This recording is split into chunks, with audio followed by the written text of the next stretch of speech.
O domingo de ontem foi mais um dia histórico na trajetória do povo brasileiro que busca a construção de um novo país, de uma nova nação.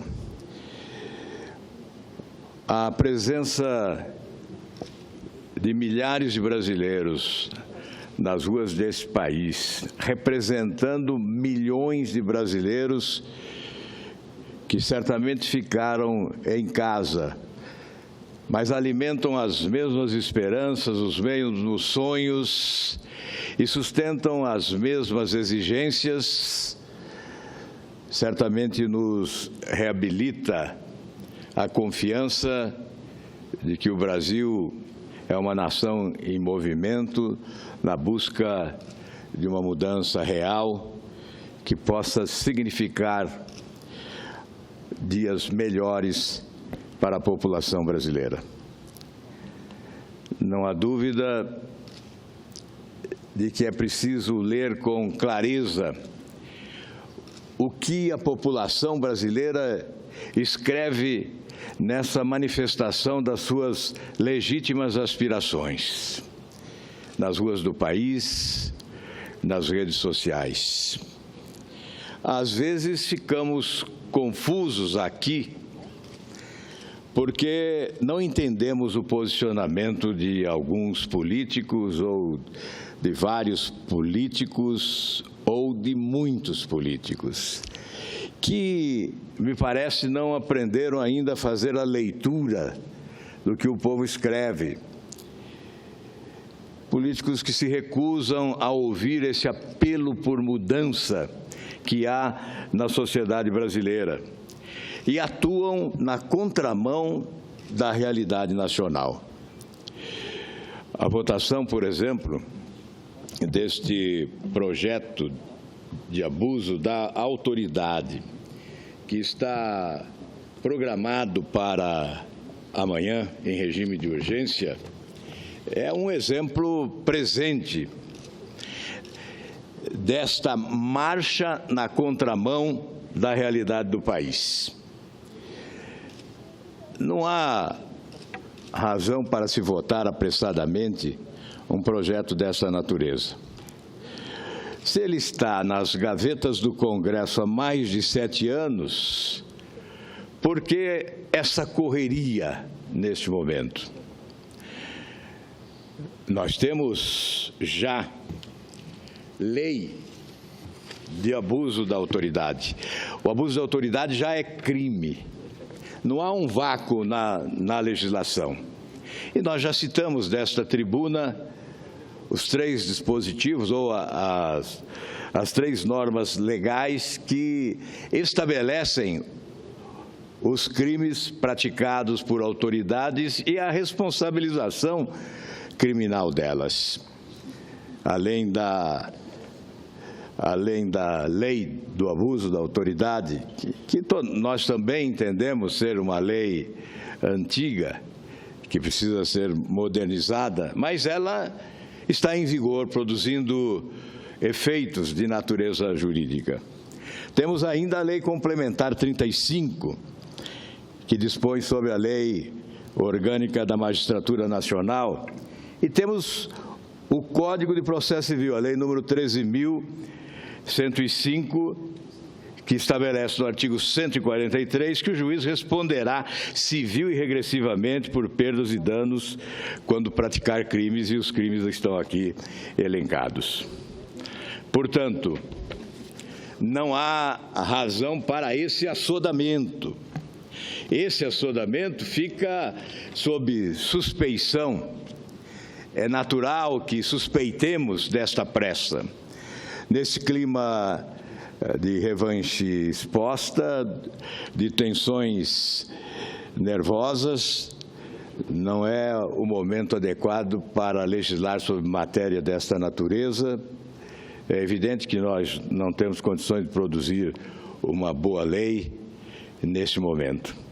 Por isso, a nossa solicitação, e aliás vejo que há coincidência, porque desde ontem Estou com o requerimento pronto para colher assinaturas, propondo a extinção da urgência nos termos do inciso 2º, parágrafo único do artigo 352 do Regimento Interno para esse projeto de lei do Senado de número 280, que diz respeito ao abuso de autoridade. Desde ontem, esse requerimento está redigido para a coleta de assinaturas e soube hoje que também o senador Ronaldo Caiado preparou o requerimento com esse objetivo. Certamente terá assinatura também do senador Paulo Paim, que comunga desse propósito, que nós temos que discutir com cautela e, nesta hora, sobretudo, com muita prudência, uma legislação que não venha significar o cerceamento do trabalho dos investigadores e dos julgadores, especialmente na Operação Lava Jato. Então, a nossa proposta, que coincidentemente é também do senador Ronaldo Caiado e de outros senadores, é no sentido de apresentarmos amanhã requerimento para eliminar a urgência, para extinguir a urgência, a fim de que o projeto de lei do Senado 280 possa tramitar regularmente, sendo debatido nas comissões onde deve ser debatido. Nós verificamos que há uma reação enorme contra essa proposta. Por exemplo, do Ministério Público, a Procuradoria-Geral da República publicou nota técnica em que coloca que, da forma como está redigido o projeto, a pretexto de aperfeiçoar a legislação vigente, poderá embaraçar o regular andamento das atribuições de cada órgão do Estado, resultado diverso daquele almejado pelo autor. A bem da verdade, os responsáveis pela persecução penal e condução do processo penal estarão expostos à retaliação por parte do investigado, do acusado, em razão não do abuso do poder praticado por eles, mas em razão da redação excessivamente aberta e subjetiva dos tipos penais. Há de reconhecer que os tipos penais arrolados no projeto são um coringa hermenêutico de conteúdo vago e impreciso, que pode encontrar preenchimento naquilo que a parte quiser. Ou seja, a interpretação é livre e, evidentemente, a interpretação fica à disposição, inclusive, da má-fé de quem interpreta. E nós não podemos sujeitar investigadores e julgadores a um cenário de perseguição e de, certamente, injustiça. Nós temos hoje um artigo publicado pelo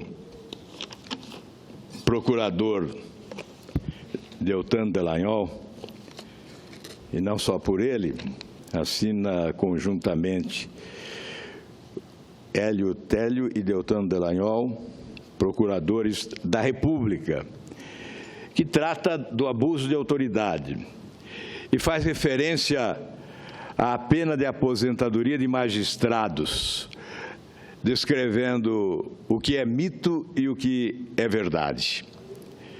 Já que se propala que a pena imposta a procuradores e juízes por crimes praticados é da aposentadoria remunerada.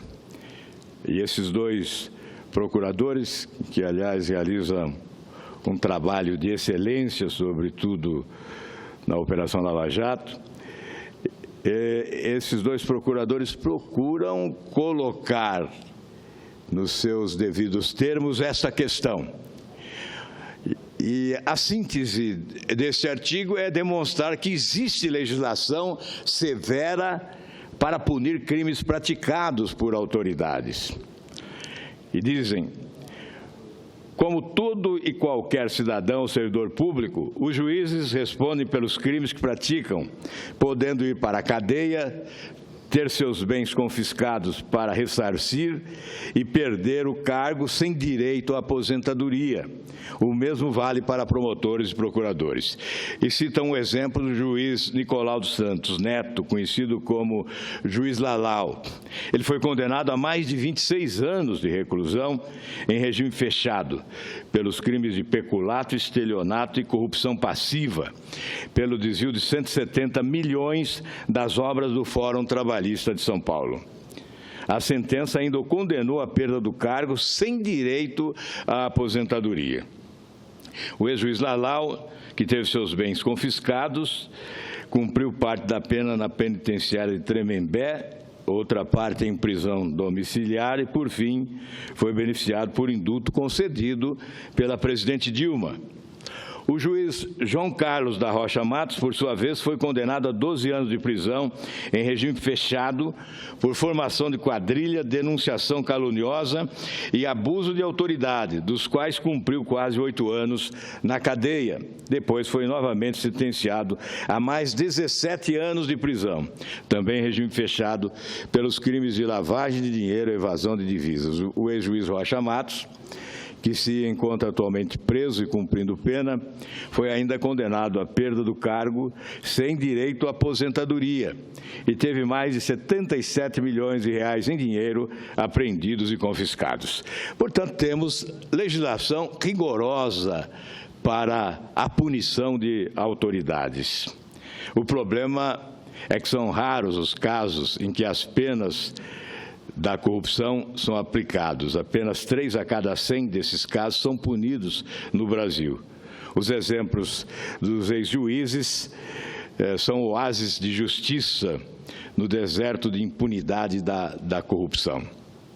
A percepção geral da impunidade, dizem os procuradores, que cerca Ministério Público e Judiciário, é a mesma percepção quanto à impunidade dos corruptos.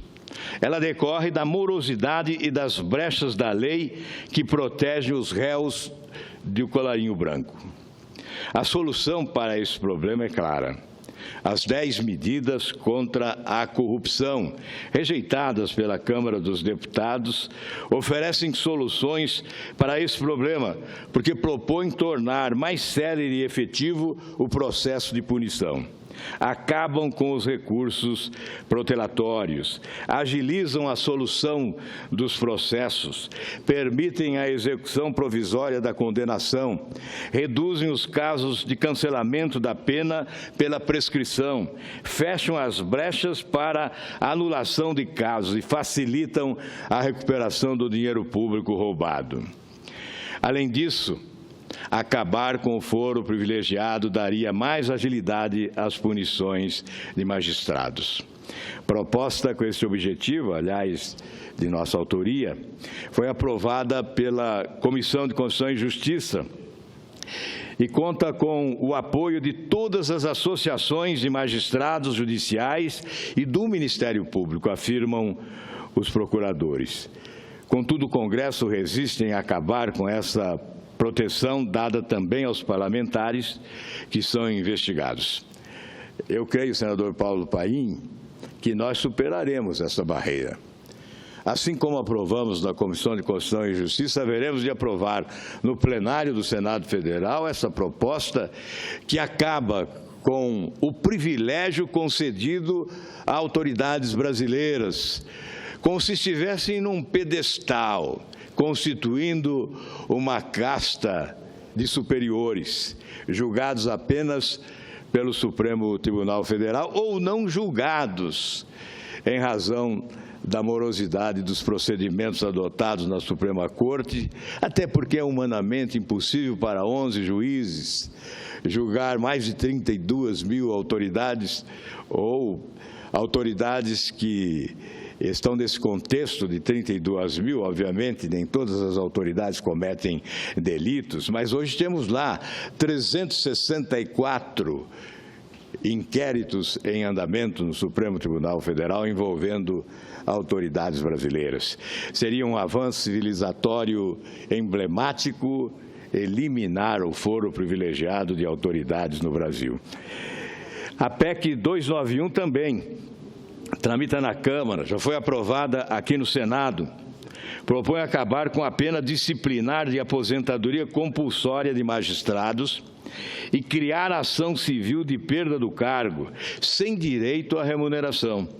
Aprová-la é outra medida importante e os procuradores apoiam para que isso ocorra. Existe ainda um substitutivo a esse projeto do abuso de autoridade. Esse substitutivo foi assinado, em primeiro lugar, pelo senador Randolfo Rodrigues, e nós o acompanhamos. Vários senadores assinaram esse substitutivo, o senador Lazier Martins, o senador Cristóvão Buarque, o senador João Capiberibe e outros senadores assinaram esse substitutivo. É por essa razão que nós desejamos mais tempo para que o debate seja aprofundado e nós possamos encontrar uma legislação compatível com as aspirações da sociedade brasileira. E que não se passe essa ideia, como disse aqui o juiz Sérgio Moro, não passe a ideia de que esse projeto do abuso de autoridade tem por objetivo intimidar investigadores e julgadores, especialmente na Operação Lava Jato.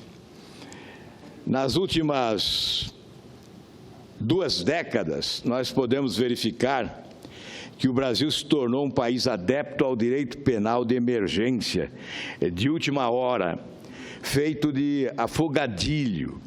Constantemente tem sido assim.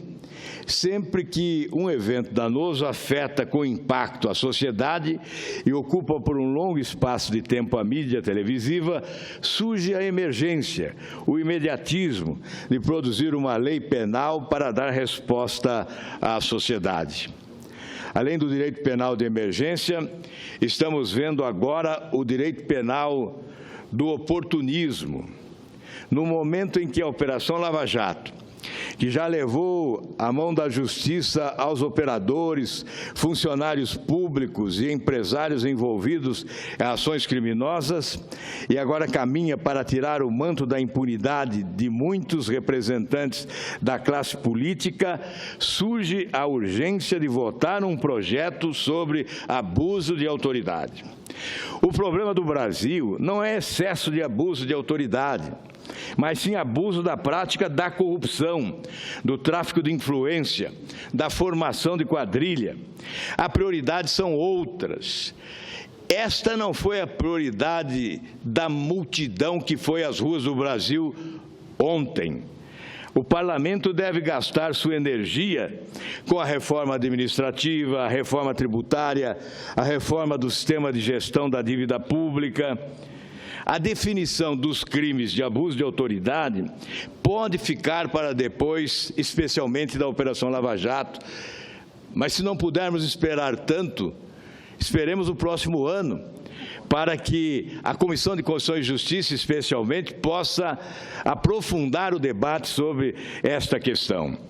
Se debatida em momento oportuno, não há dúvida de que acrescentará, que atenderá à necessidade de aprimoramento da legislação do nosso país, especialmente a legislação penal. Eu concedo a parte com satisfação ao senador Regufe, que tem sido intérprete das aspirações da nossa sociedade, que tem feito a leitura correta do que o povo brasileiro escreve nas suas manifestações do dia a dia, de todas as formas. Por isso é com satisfação que eu concedo ao senador Regufe essa parte.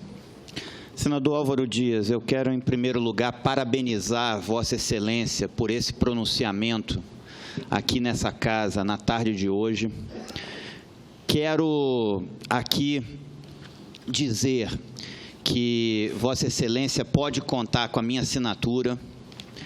Eu quero assinar e vou assinar esse documento de retirada da urgência desse projeto, de retirada de pauta, para que essa discussão possa ser feita com toda calma, com todo critério, que eu acho que esse tema tem que ter.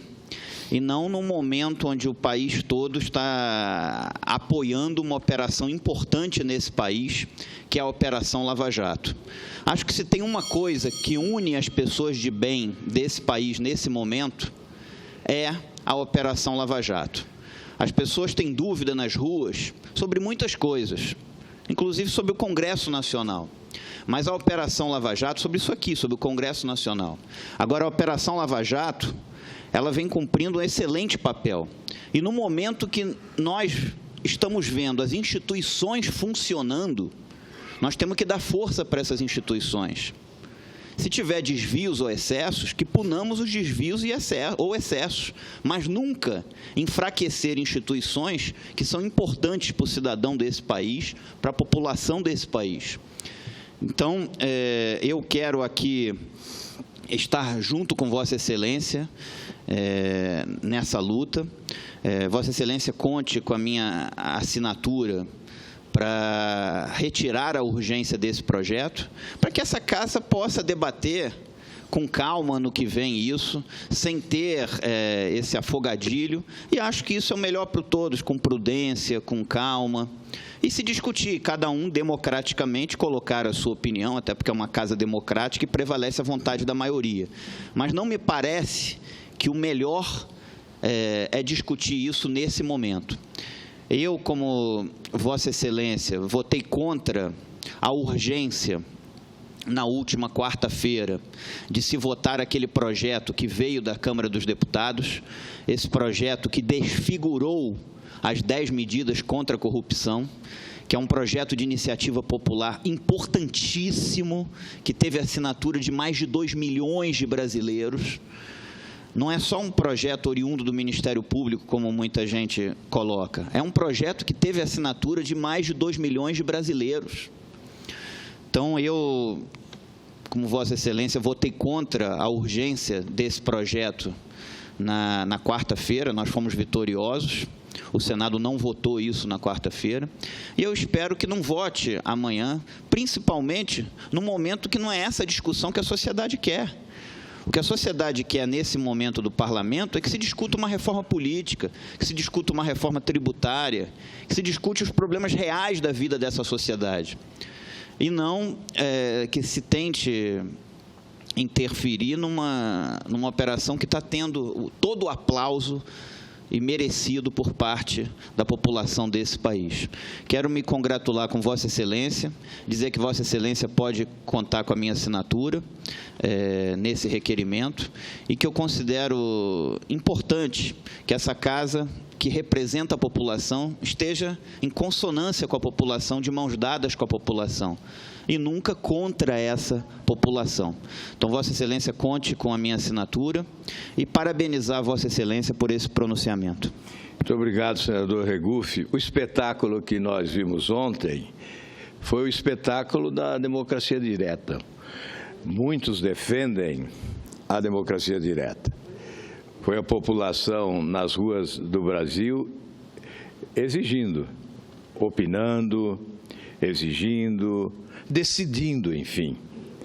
E nós temos que repercutir esta decisão do povo brasileiro, que não é outra a não ser a consolidação desse projeto de limpeza geral, representado emblematicamente pela Operação Lava Jato, não só por ela, mas é a representação emblemática desse momento de limpeza, asepsia geral no país, na atividade pública brasileira. Esta é uma exigência coletiva e nós temos que repercutir aqui exatamente esse apelo popular cada vez mais veemente e indignado.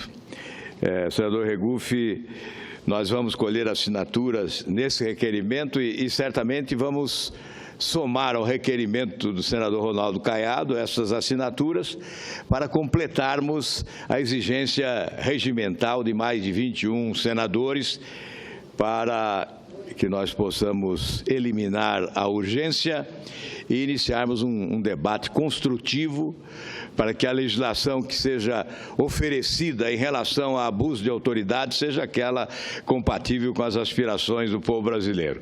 Que seja uma legislação distante da ideia de que o objetivo é intimidar, é atemorizar, é cercear a eficiência da investigação e do julgamento.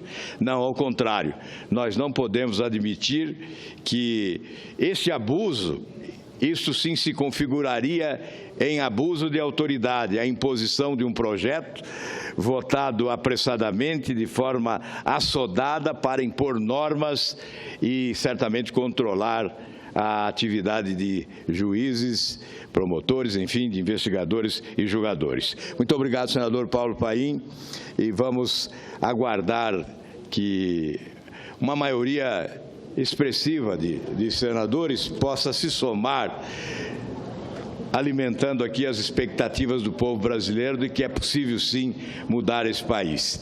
A caminhada de ontem foi uma caminhada na direção do futuro.